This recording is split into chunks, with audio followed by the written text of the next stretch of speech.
মঙ্গলবার সন্ধ্যায় বড়বাজারের মদন মোহন মেছুয়া বাজার ফলপট্টির একটি হোটেলে আগুন লাগে। খবর পেয়ে ঘটনাস্থলে পৌঁছায় দমকলের 10টি ইঞ্জিন। যুদ্ধকালীন তৎপরতায় কাজ শুরুর চেষ্টা করে কর্মীরা। জানা গিয়েছে হোটেলে কমপক্ষে 42টি ঘর ছিল, অধিকাংশতেই ছিল না জানলা, ফলে ধোঁয়ায় বাড়ে বিপত্তি। একদিকে ভেতরে থাকা আবাসিকরা আটকে পড়েন, অন্যদিকে দমকল কর্মীদের ভেতরে প্রবেশে হিমশিম খেতে হয়। প্রায় 8 ঘন্টা চেষ্টার পর আগুন নিয়ন্ত্রণে আসে। হাইড্রোলিক ল্যাডার দিয়ে 25 জনকে উদ্ধার করা হয়। 15 জনের মৃত্যু ঘটে সেখানে। ঘটনার পর থেকেই একাধিক প্রশ্ন উঠতে শুরু করেছে।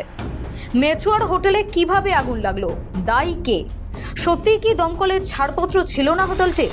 প্রশাসনকে অন্ধকারে রেখেই তৈরি হয়েছিল বাড়? বড়বাজারের ফলপট্টির হোটেলে ভয়াবহ অগ্নিকাণ্ডের পর এরকমই একাধিক প্রশ্ন উঠতে শুরু করেছে।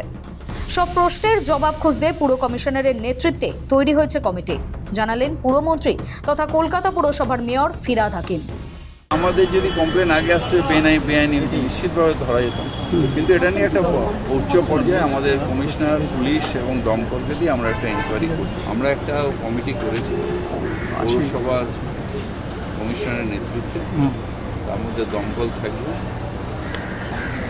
পুলিশ থাকবে, আর আমাদের পৌরসভা থাকবে। যে পৌরসভার নিয়ম কী হয়েছে, কথাটা ভেঙে যাবে, দমকলের কী হয়েছে না হয়েছে, শুধু ওইটা না, আমরা সব জায়গায় এবার থেকে দেখব। তারপর নিশ্চিতভাবে যারা দায়ী তাদের এগেনস্টে প্রসিডিং হবে।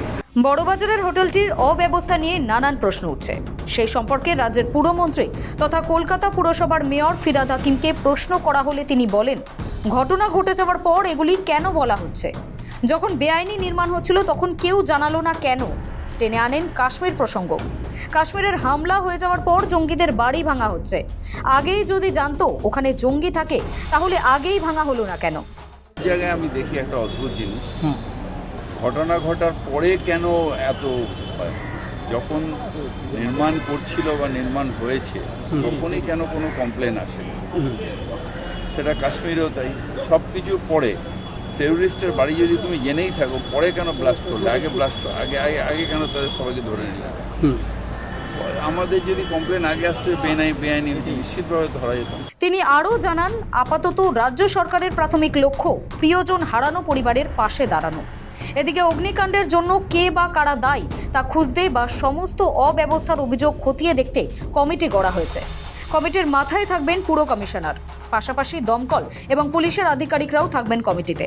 মেছুয়া বাজারের ঘটনার পাশাপাশি অন্য কোথাও এই ধরনের বেনিয়ম হচ্ছে কিনা সেদিকেও নজর রাখবে এই কমিটি। সৌভিক সান্যালের রিপোর্ট, সময় কলকাতা।